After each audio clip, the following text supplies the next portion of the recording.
Bueno, ustedes recordarán que estamos estudiando en el libro de Efesios acerca de la iglesia. Hemos comenzado varias semanas atrás, y un par de meses atrás, y estamos continuando con el estudio en general sobre la iglesia hoy, pero vamos a tomar una pausa del libro de Efesios y vamos a enfocarnos en las características o distinciones de una iglesia bíblica hoy. Pablo en el libro de Efesios nos da un tratado doctrinal de la iglesia en general, quiénes somos, cómo llegamos a ser lo que somos, cómo debemos conducirnos a la luz de nuestro destino final, eterno, con Cristo. De eso trata el libro de Efesios.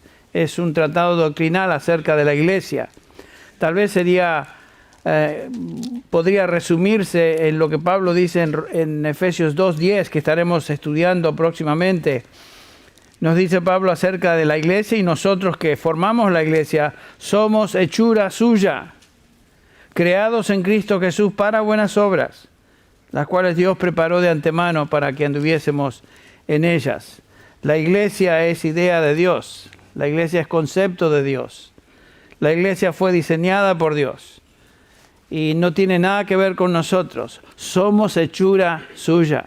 Eso nos debe indicar que no tuvimos parte en el diseño ni en la implementación de lo que es la iglesia, los santos, los redimidos.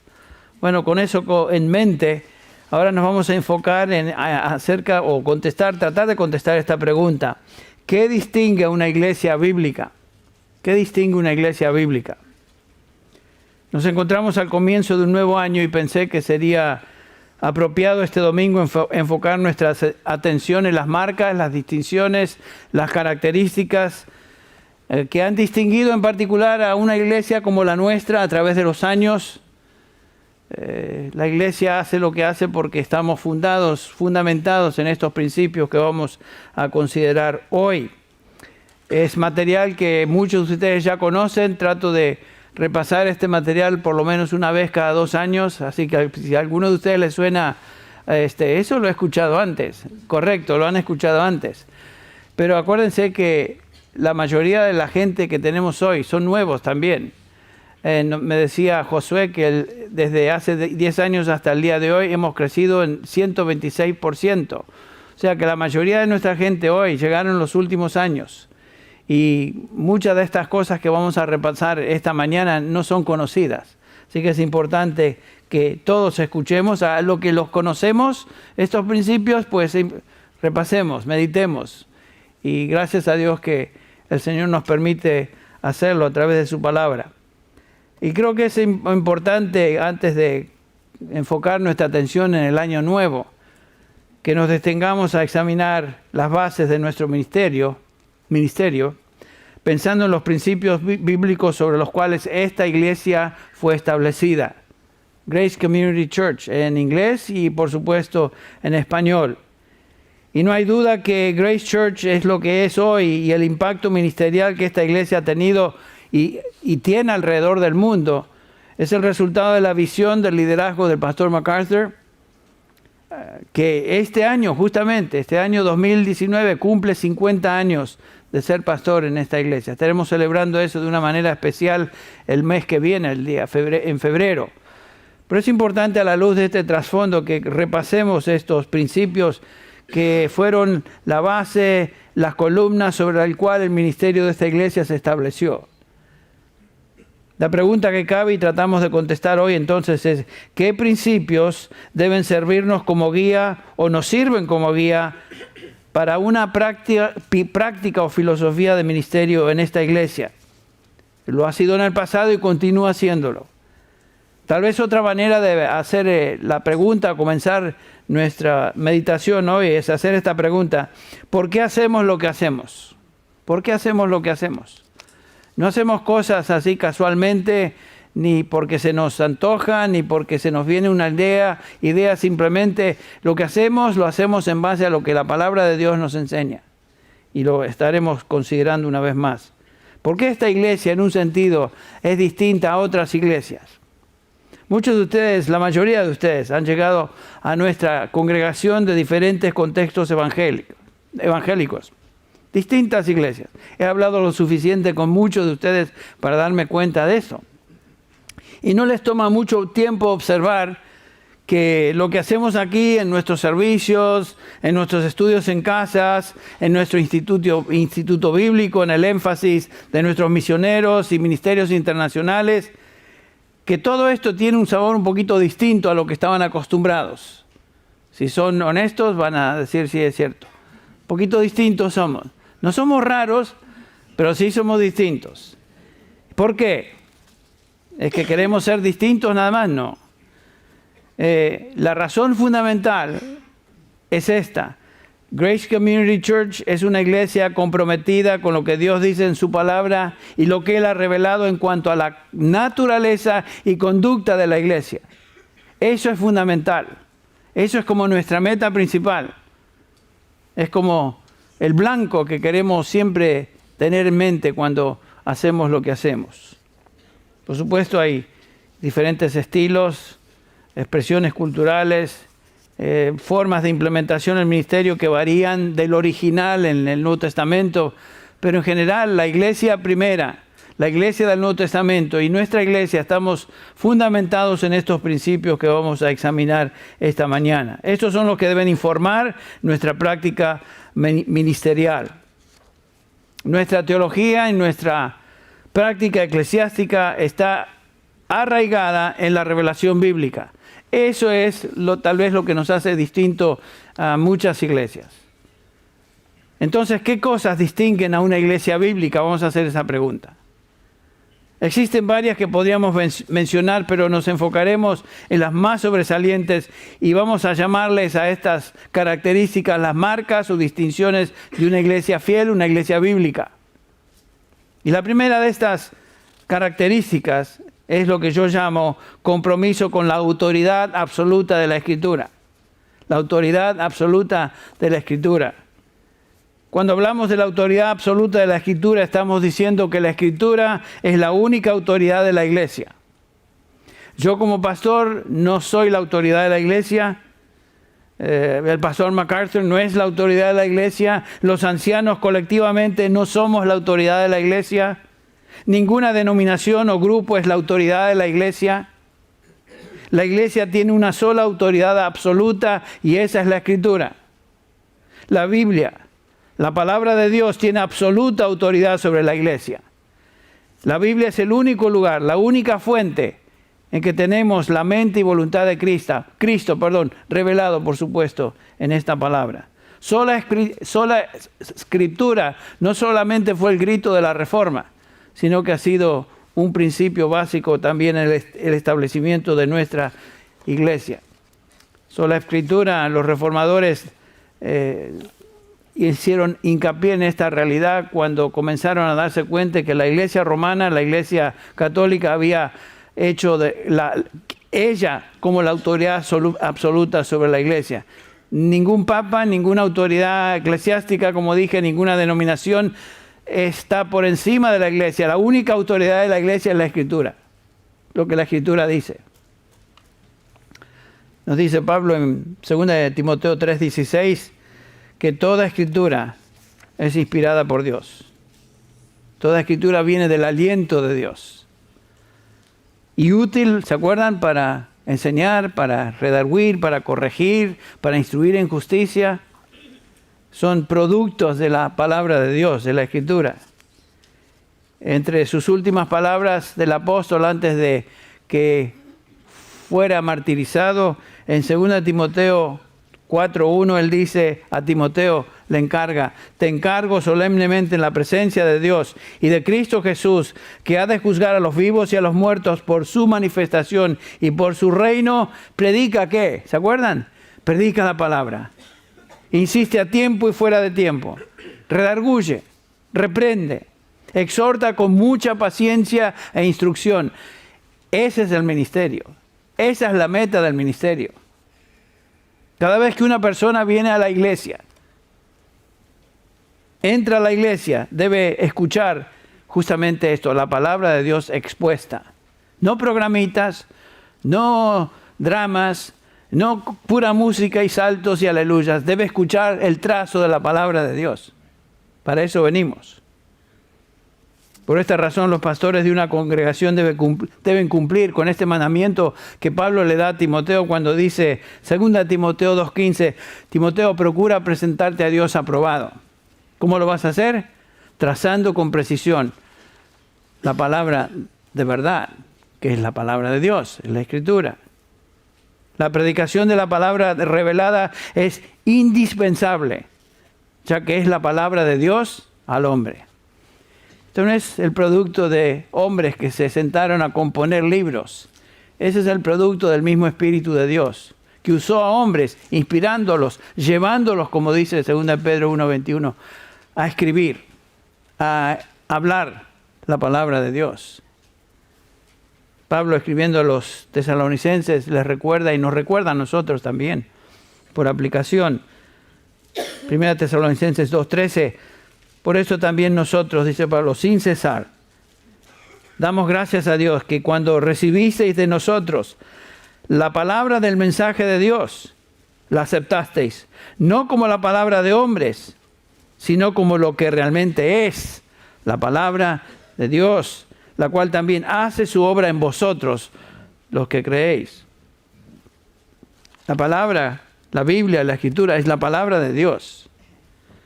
Y la prioridad del ministerio de la iglesia entonces es la predicación y la enseñanza de la palabra de Dios a todo nivel, porque es el medio que Dios utiliza para traer a las almas a salvación y el medio que Dios utiliza, el único medio junto con la disciplina que veremos en un instante, que Dios utiliza para santificar a aquellos que son los redimidos.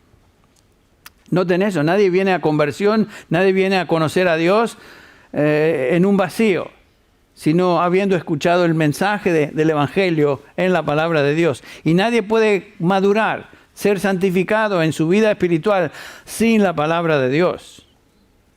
Por eso desde el comienzo, la iglesia de Jerusalén, la primera iglesia, establecieron sus líderes la prioridad del ministerio cuando leemos en Hechos 6:4.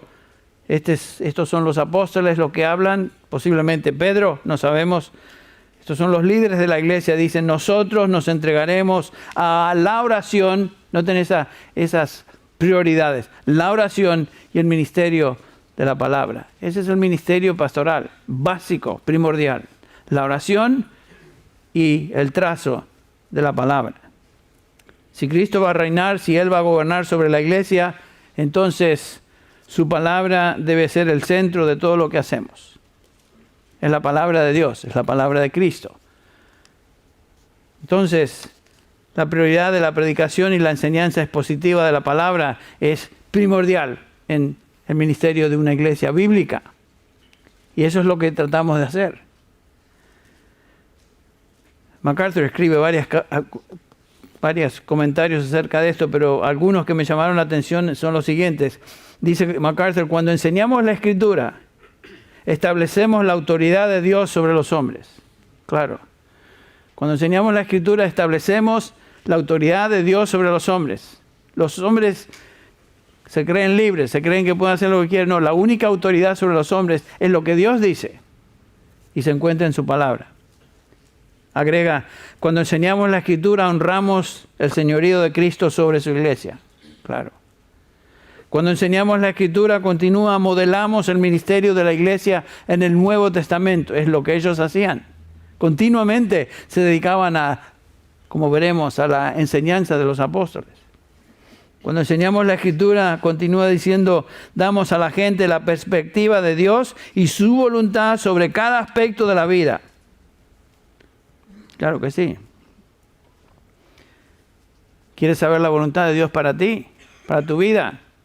No vayas a buscarla en algún lugar. Se encuentra en la palabra de Dios. Se encuentra en su verdad revelada. Cuando enseñamos la palabra de Dios, dice MacArthur, equipamos a los creyentes para llevar a cabo el ministerio de cada uno para la edificación de la iglesia, que es lo que leímos en Efesios 4, etc. O sea, la importancia, la prioridad de trazar, enseñar la palabra de Dios. Compromiso con la palabra, entonces, es el primer principio, la primera característica, distinción de una iglesia bíblica. Compromiso con la palabra de Dios. Sino, ¿por qué llamarse iglesia bíblica, no? Hay muchas iglesias que se llaman iglesia bíblica esto y lo otro, pero la pregunta es, ¿están comprometidos con la palabra de Dios? En segundo lugar, otra marca de una iglesia fiel, una iglesia bíblica, es la prioridad de la adoración. La prioridad de la adoración. En otras palabras, ¿qué hacemos cuando adoramos? Nuestra respuesta a Dios, que es nuestra adoración, debe estar basada en el conocimiento de Dios que se encuentra en su palabra. Siempre es así. Nuestro concepto de Dios determina nuestra adoración. Si nuestro concepto de Dios es superficial, liviano, light, así va a ser nuestra adoración. ¿Qué es lo que sucede en la mayoría de las iglesias aún llamadas evangélicas hoy? Si tu concepto de Dios es errado, superficial, así será tu adoración. Si tu concepto de Dios es basado en lo que Él revela en su palabra, entonces esa adoración será coherente con lo que piensas de Dios. Nuestra adoración es el resultado de lo que la Escritura nos dice acerca de Dios, su naturaleza, sus atributos, su obra, su voluntad. Dios revelado como Dios Padre, Dios Hijo, Dios Espíritu Santo, debe dominar nuestra experiencia de adoración. Y cuando cantamos himnos, si ustedes prestan atención, noten que nuestros himnos están basados en revelación escrita.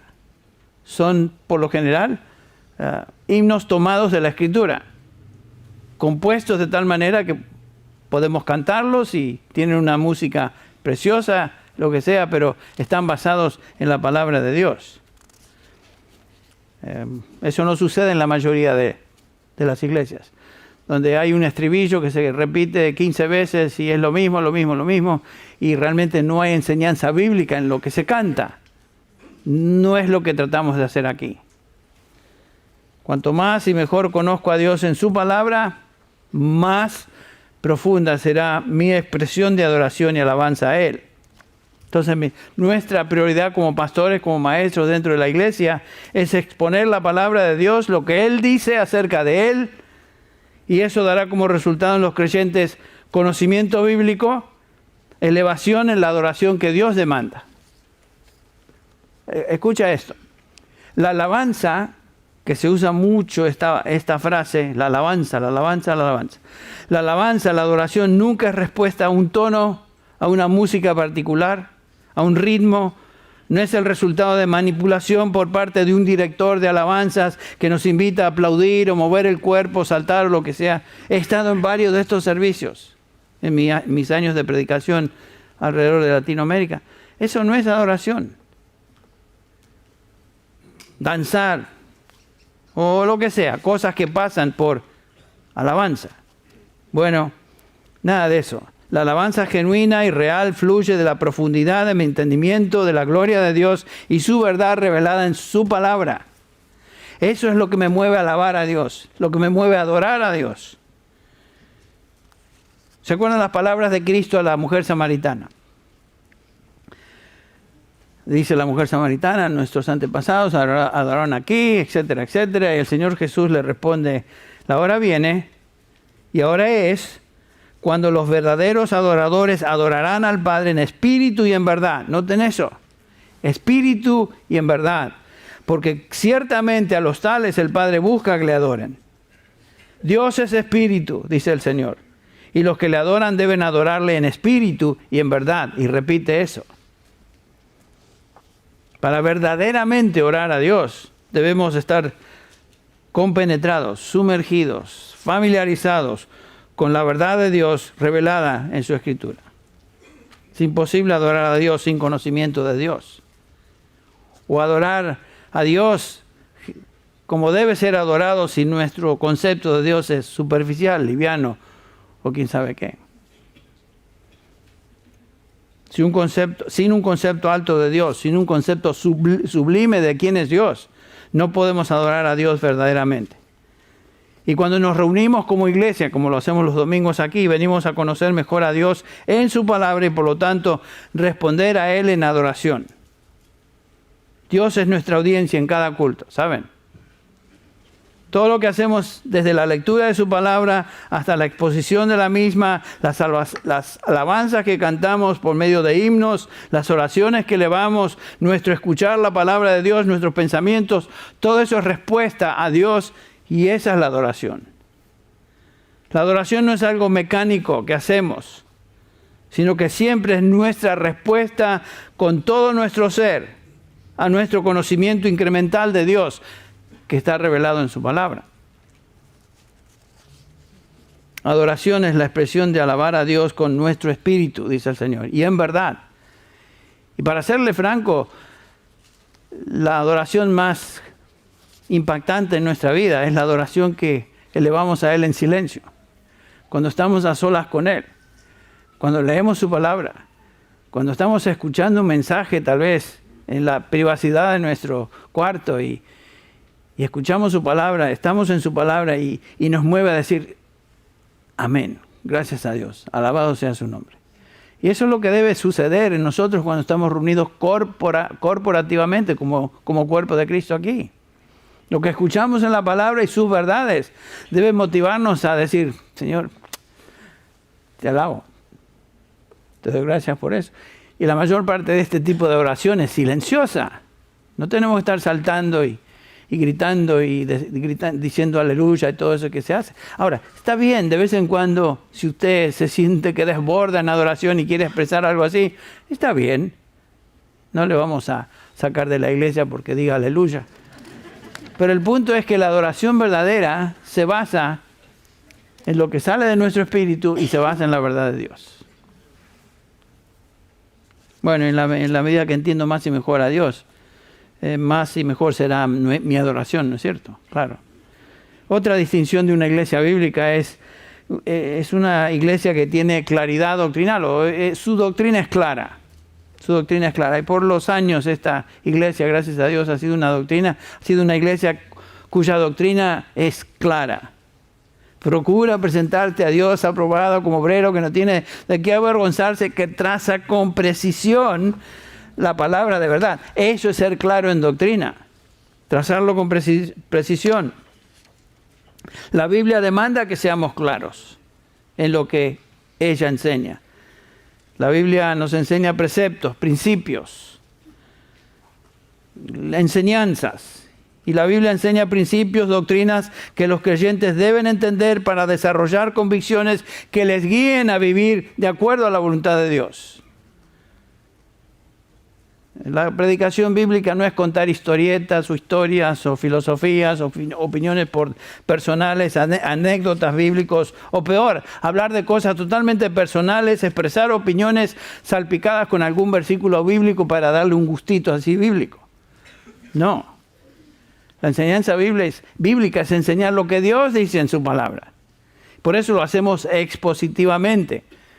Tomamos un pasaje y hablamos del pasaje. Y explicamos lo que el pasaje enseña y hablamos de las implicaciones de lo que esta verdad bíblica tiene que ver con nosotros, etc. La Biblia tiene un cuerpo de doctrina. ¿Se acuerdan las palabras de Judas? Judas el bueno, porque el penúltimo libro de la Biblia es Judas, ¿se acuerdan? Judas, capítulo 1-3, es el único capítulo, así que ¿para qué llamarle capítulo 1? Versículo 3 dice así: amados, por el gran empeño que tenía en escribiros acerca de nuestra común salvación, noten el peso que tenía él, he sentido necesidad de escribiros exhortándoos a contender ardientemente por la ¿qué? Por la fe que fue dada una vez y para siempre a los santos. ¿Qué fe? La doctrina. El cuerpo de doctrina debe ser entendido y predicado para salvación de los oyentes, como dijimos, y santificación de los creyentes. Eso es lo que hacemos. Los primeros cristianos entendieron eso perfectamente bien. Leemos ahí en Hechos 2, el comienzo de la iglesia, el día de Pentecostés, después de que 3,000 almas se convierten, después de la predicación de Pedro, leemos en el versículo 42, ¿qué hacían estos creyentes? Los primeros creyentes se dedicaban continuamente a las enseñanzas de los apóstoles, o sea, a la doctrina de los apóstoles. Esa palabra que se traduce enseñanza es en griego didascalia, que justamente se traduce en otros pasajes como doctrina. Se dedicaban primero, por sobre todas las cosas, a la doctrina apostólica. O sea, la doctrina que los apóstoles habían recibido del mismo Señor Jesucristo. No es suficiente decir que uno es cristiano, o que ama al Señor, o que cree en Jesús. Uno debe entender la doctrina del Evangelio. Uno debe estar claro en cuanto a las verdades y doctrinas que tienen que ver con la salvación. Por ejemplo, ¿por qué necesitamos salvación? ¿Qué es la condición del hombre? ¿Por qué el hombre necesita ser salvo? ¿Quién es Jesús? ¿Para qué vino Jesús? ¿Qué es lo que logró en la cruz? Son todas preguntas que tienen respuestas doctrinales. Uno no simplemente se hace cristiano creyendo un par de cositas. Uno tiene que conocer la doctrina bíblica, estar convencido de esa doctrina, de la redención y sus implicaciones. Desde su comienzo la iglesia cristiana buscó ser clara en doctrina. Pablo le escribe a Timoteo y a Tito, que eran dos pastores. Ustedes recuerdan que él dejó delegados ahí, delegados apostólicos en Éfeso, Timoteo, y en Creta, Tito. Pablo le dice a Timoteo en 1 Timoteo 3:1, palabra fiel es esta: si alguno aspira al cargo de obispo, buena obra desea hacer. ¿Se acuerdan? Versículo 2, un obispo debe ser pues irreprensible, marido de una sola mujer, sobrio, prudente, de conducta decorosa, hospitalario. Y la única función que aquí se subraya es apto para ¿qué? ¿Se acuerdan? Apto para enseñar. ¿Qué va a enseñar? Arte culinario, matemáticas, anécdotas, filosofías. No, lo único que va a enseñar es a lo que él está limitado, es la palabra de Dios, es la doctrina revelada. Eso es lo que enseñamos. No podemos salirnos de este libreto. Desde el momento que salimos de este libro, de esta enseñanza, de esta revelación de Dios a través de hombres de Dios que Él escogió para escribir la palabra, estamos diciendo disparates. Estamos basados entonces en nuestra propia idea, nuestras propias filosofías, y eso no tiene cabida en una iglesia bíblica. ¿Por qué hacemos lo que hacemos? Porque no tenemos otra. Es lo que debemos hacer.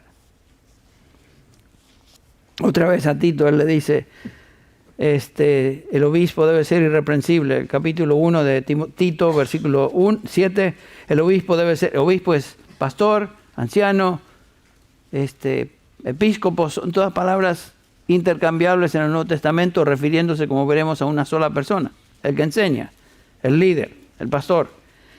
Porque el obispo debe ser irreprensible como administrador de Dios, no obstinado, no iracundo, no dado a la bebida, no pendenciero, no amante de ganancias deshonestas. Fíjense, ¿cuántos en la iglesia hoy dirigen la iglesia y lo que les interesa es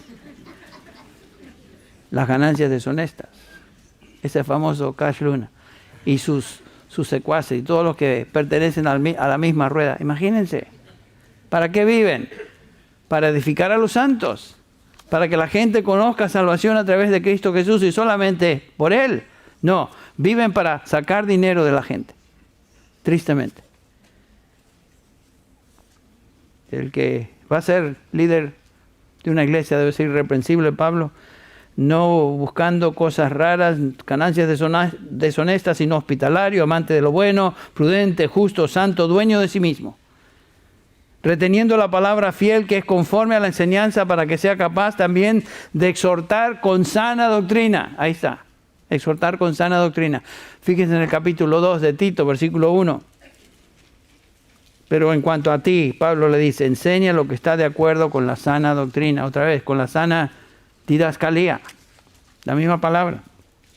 Un pastor, un obispo, un anciano, un presbítero, todos términos intercambiables, es un individuo que conoce la doctrina y la enseña. Es capaz de enseñar a otros doctrina. Debe entender, instruir a otros sobre las grandes verdades que la Escritura enseña. Y esto es una empresa que dura toda una vida. No, nunca llegamos a entender todo lo que el Señor... Esta es una mina de riquezas que jamás llegaremos a entender completamente. Pero es nuestro deber enseñar lo que Dios enseña, lo que Dios dice. Lo que buscamos en la iglesia es que nuestra gente entienda y viva en obediencia a esa doctrina. La claridad doctrinal es absolutamente crítica para la salvación y absolutamente crítica para el crecimiento o madurez de los creyentes. Por eso hacemos lo que hacemos. Bueno, otra marca de una iglesia bíblica es el discernimiento espiritual. Y va de la mano con lo que acabamos de decir. ¿Qué quiere decir discernimiento espiritual? La capacidad de distinguir entre lo bueno y lo malo, la capacidad de distinguir entre lo que es falso y lo que es verdadero.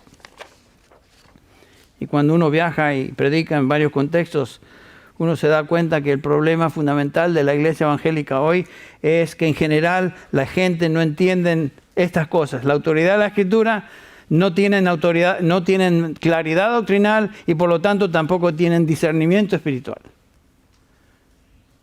He estado en servicios donde se dice cada disparate y la gente dice amén. Después uno empieza a enseñar la Escritura y también te dicen amén. Entonces, ¿en qué quedamos? Yo me pongo a escuchar y ver.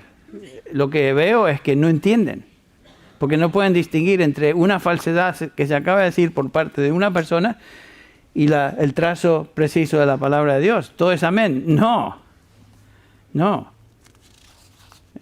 Pablo le dice a los tesalonicenses, tengan cuidado de no menospreciar las profecías. Antes bien, examinen todo cuidadosamente y retengan lo bueno.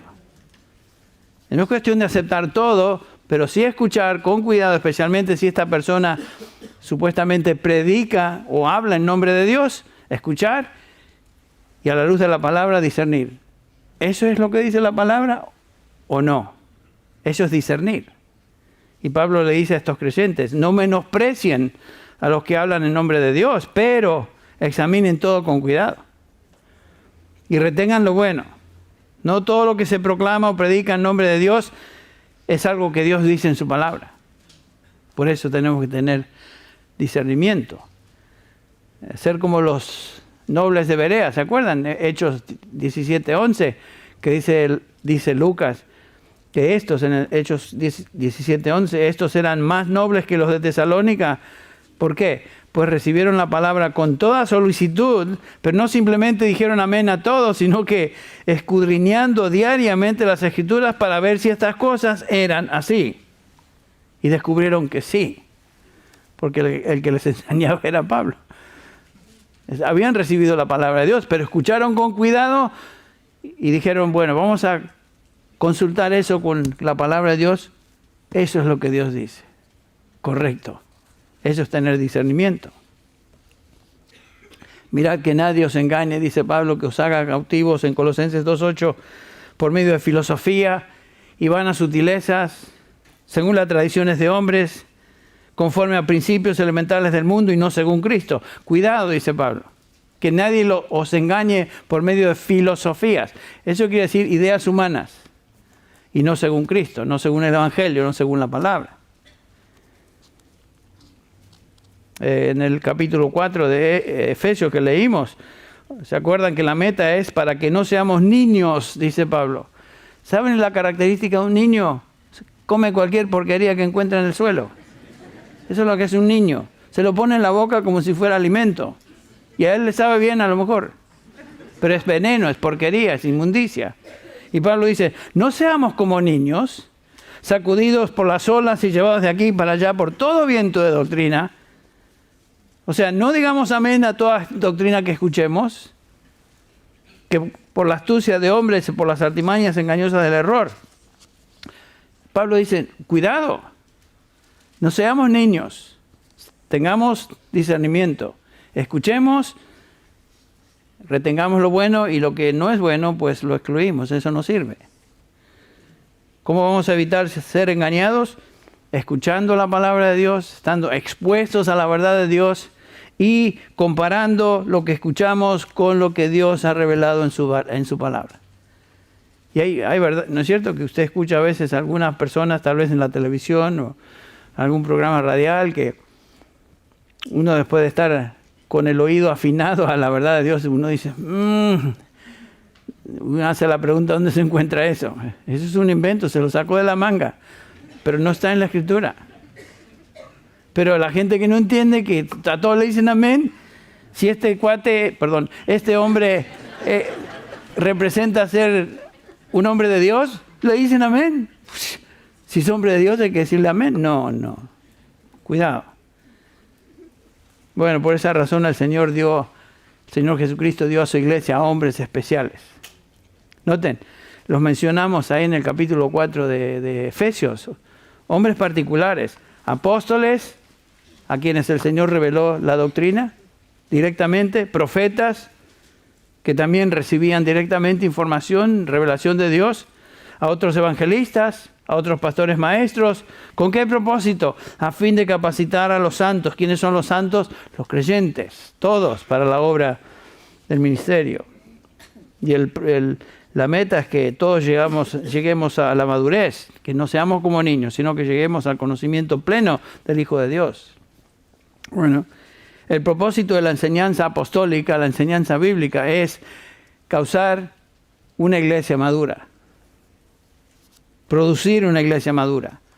Una iglesia con discernimiento, que sepa distinguir entre lo falso y lo verdadero y como resultado anda en la verdad y sea lo que Dios quiere que seamos. Eso es lo que hacemos. Y número 5, otra distinción de una iglesia bíblica es santidad personal en la vida de los creyentes. Es obvio, va de la mano. Es obvio que de nada vale ser ortodoxos en nuestra teología, en nuestra doctrina, ser muy al punto todo, si no estamos comprometidos con la Escritura y no la obedecemos. Entonces somos como los fariseos, que eran muy puntuales en cuanto a lo que creían y lo que enseñaban, pero eran hipócritas. Decían, pero no hacían. ¿Se acuerdan? Mateo 23. El Señor desea que su iglesia sea santa en su conducta. El Señor desea de nosotros santidad. Primera de Tesalonicenses 4:3. Esta es la voluntad de Dios para vosotros. ¿Vuestra qué? Santificación. Eso es lo que Dios desea de nosotros. Pedro, escribiendo a los creyentes, ahí en su primera epístola, dispersos en todo el imperio, perseguidos por su fe, Pedro les dice, como hijos obedientes, 1 Pedro 1:14, como hijos obedientes, no os conforméis a los deseos que antes teníais en vuestra ignorancia, sino que así como aquel que os llamó es santo, ¿se acuerdan? Así también sed vosotros santos en toda vuestra manera de vivir. Y eso viene de Levítico 11:44, estaba en la ley. El Señor dice, yo soy el Señor, yo soy Jehová, vuestro Dios, por tanto consagraos y sed santos, porque yo soy ¿qué? Santo. Eso es lo que Dios desea de nosotros, sus hijos. Dios quiere que los suyos sean santos en toda conducta, separados del pecado, separados de todo tipo de contaminación, dice 2 de Corintios capítulo 6 en adelante, y el versículo 1 del capítulo 7 dice, por tanto, amados, teniendo estas promesas, limpiémonos de toda inmundicia de la carne y del espíritu, perfeccionando la santidad en el temor de Dios. Entonces, la santidad personal de cada creyente es crítica para la madurez de la iglesia. Dios va a perfeccionar y santificar a los suyos. No hay duda de eso. El Señor dijo, Pablo, el Espíritu Santo, usando a Pablo, el que comenzó la buena obra en vosotros, la perfeccionará hasta el día de Jesucristo. La obra que Dios comienza en santificarnos, salvarnos y luego santificarnos, esa obra Él la termina, la perfecciona. Y lo hace por dos medios. El primer medio y primordial medio que Dios utiliza es su palabra. El Señor Jesús ora al respecto, dice, Padre, santifícalos en tu verdad. Y después agrega que tu palabra es verdad. O sea, somos santificados por medio de la palabra. Yo espero que como resultado de este mensaje hoy, y cualquier mensaje aquí en este púlpito, salgamos con un conocimiento más profundo de la palabra y motivados a ser más y más santos en nuestra vida práctica. Eso es lo que buscamos. Jesús dijo, santifícalos en tu verdad. Y la única manera es, tu palabra es verdad. Ahora, si no respondemos a este proceso positivo de santificación que es por medio de la palabra, Dios va a terminar su obra que Él comenzó. Y si no respondemos por medio de la palabra, la exhortación, principios y preceptos de la palabra, el Señor va a usar otros métodos que son un poco más drásticos. Él va a usar la vara de la disciplina. Claramente nos enseña eso el Nuevo Testamento en Hebreos capítulo 12. Hebreos 12:5 dice, además, habéis olvidado la exhortación que como a hijos se os dirige, hijo mío, no tengas en poco la disciplina del Señor, ni te desanimes al ser reprendido por Él. Son dos reacciones en las que podemos caer. Una es tomarlo a la ligera cuando Dios nos disciplina o desanimarnos. Porque el Señor al que ama disciplina, dice el versículo 6, y azota a todo aquel que recibe por hijo. Dios no nos va a dejar ir y vivir como se nos da la gana. Si somos sus hijos, Él comenzó una buena obra y la va a perfeccionar. Por lo positivo, su palabra, o por medio de la vara. Dice el autor de Hebreos, es para vuestra corrección que sufrís. Dios os trata como a hijos, porque ¿qué hijo hay a quien su padre no discipline? Yo recuerdo la disciplina de mis padres mientras crecía. Y dolía. Claro que dolía. Y sufría por eso. Y ustedes no sé cómo fueron instruidos, pero mi padre y mi madre a veces nos daban y cómo dolía. Pero dice el autor de Hebreos, si estáis sin disciplina de la cual todos han sido hechos participantes, entonces sois hijos ilegítimos y no hijos verdaderos. Dios solo disciplina a sus hijos. Él no disciplina al mundo. El mundo va en camino a la perdición. El mundo va a ser juzgado y va a terminar en una eternidad separados de Dios. Pero sus hijos, la obra que Él comenzó en ellos la va a terminar y lo va a hacer a veces por medio de disciplina, y esa disciplina a veces es algo duro. Dice el versículo 10 de Hebreos 12, ellos, nuestros padres, nos disciplinaban por pocos días. ¿Cómo les parecía? Pero Él nos disciplina para nuestro bien, para que participemos ¿de qué? De su santidad. Ven, no es algo arbitrario, no es algo simplemente porque Dios está enojado. Dios quiere que seamos santos. Y somos necios a veces, somos torpes, somos rebeldes a veces. Tenemos una naturaleza caída que nos lleva en contra de aquello que es la voluntad de Dios. Y si no aprendemos por la instrucción bíblica, el Señor va a usar métodos más fuertes. Pero gracias a Dios por su disciplina. Gracias a Dios por eso. Dios demanda de nosotros un alto grado de santidad. Bueno, nos lleva a lo siguiente. Otra marca de una iglesia fiel, una iglesia bíblica, es la pluralidad de líderes piadosos. Líderes piadosos.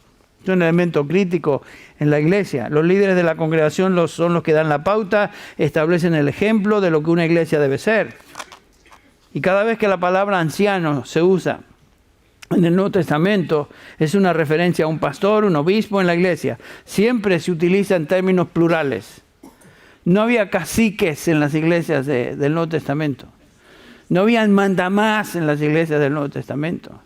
No había una figura que era el dictador de todos. Ese era Diótrefes, un falso, al cual menciona Juan en su segunda epístola. Pero los ancianos eran hombres de Dios, escogidos por Él para servir, y que se distinguían por piedad personal. Por eso Pablo, escribiendo o dirigiéndose a los ancianos de Éfeso, les dice en el capítulo 20 de Efesios, versículo 27, versículo 28, hermanos ancianos, tened cuidado de vosotros y de toda la grey, por medio de la cual el Espíritu Santo os ha hecho obispos para pastorear la iglesia de Dios, la cual Él compró con su propia sangre. Y noten que se usan tres palabras acá. Ancianos,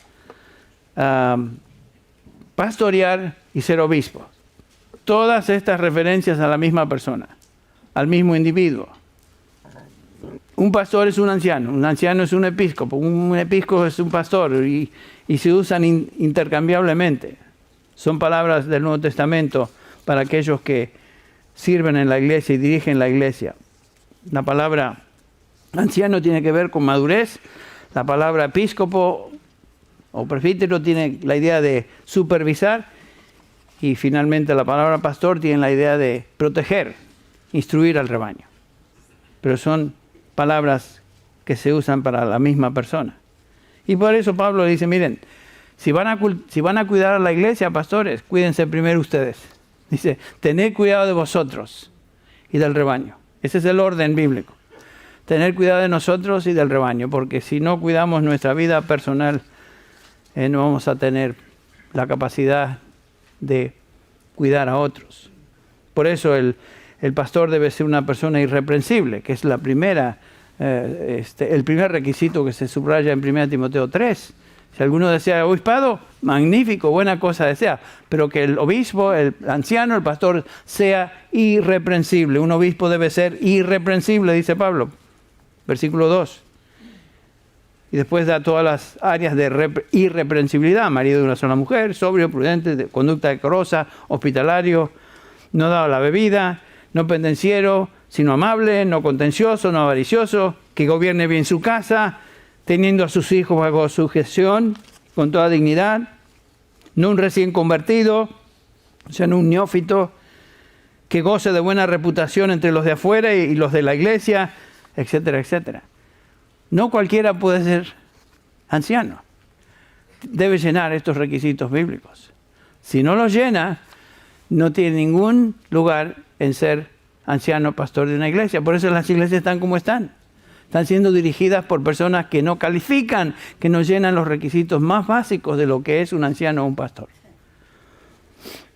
Bueno, los ancianos que gobiernan bien, dice Pablo en 1 Timoteo 5, 17, los ancianos que gobiernan bien sean considerados dobles de digno honor, principalmente los que trabajan en la predicación y en la enseñanza.